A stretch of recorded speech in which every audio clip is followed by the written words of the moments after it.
My name is Marion Miller Neuburger. My story begins back in 1950. I considered myself an average American housewife and mother who lived in West Los Angeles with my husband Paul and my 2 children.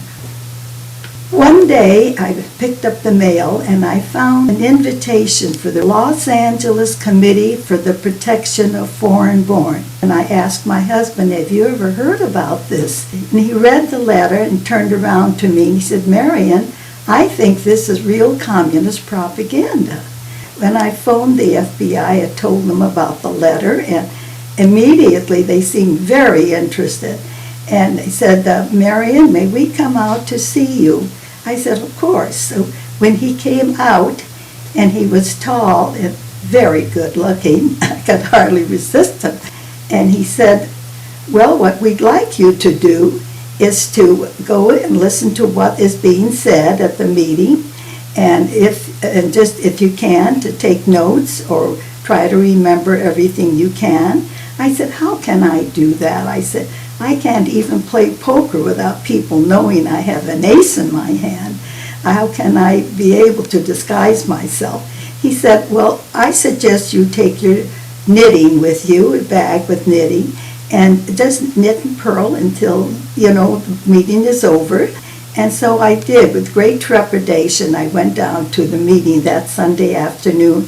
Just by strange luck, I sat down next to a woman, and she was the executive secretary at that time. Well, I'm listening very carefully to everything, and I hear a lot of things that greatly disturb me. A man stood up and said, "My name is Frank Carlson, and I'm secretary of the Communist Party for the county of Los Angeles. We think this is a great organization. We'd like you to join. We're going to give $50. And so I excused myself and went to the restroom and took out my pen and pad and wrote down as much as I could remember. When I came back, Delphine said to me, she said, "Marion, do you type?" I said, "Yes, I am able to." She said, "We'd like you to come down to our office. We're very short of help." When I got home that afternoon, late afternoon, I sat down and wrote a long 3-page single-spaced copy of what I had heard and what I thought the FBI should know, everything I could remember. They were very, very impressed with that.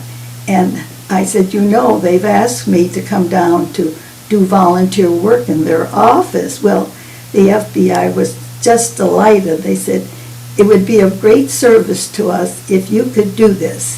This was October of 1950.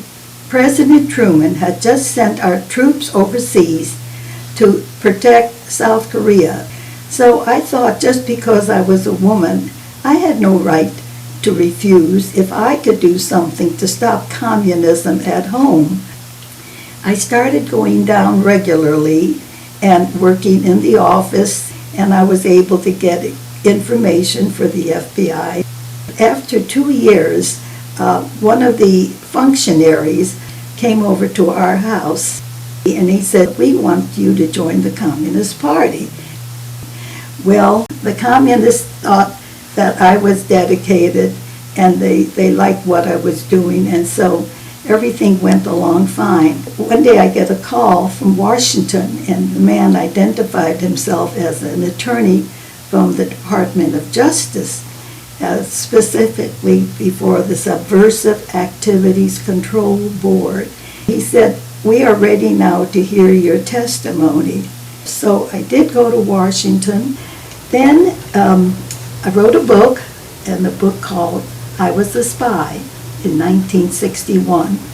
Shortly after writing this book, Ronald Reagan called my husband and invited us to come to his home and to have dinner with him and his wife Nancy. He wanted to discuss the possibility of using my story to portray on his General Electric Theater, and he wanted to portray my husband's role himself. And it was very, very exciting and thrilling. because Ronald Reagan was always one of my favorite movie stars.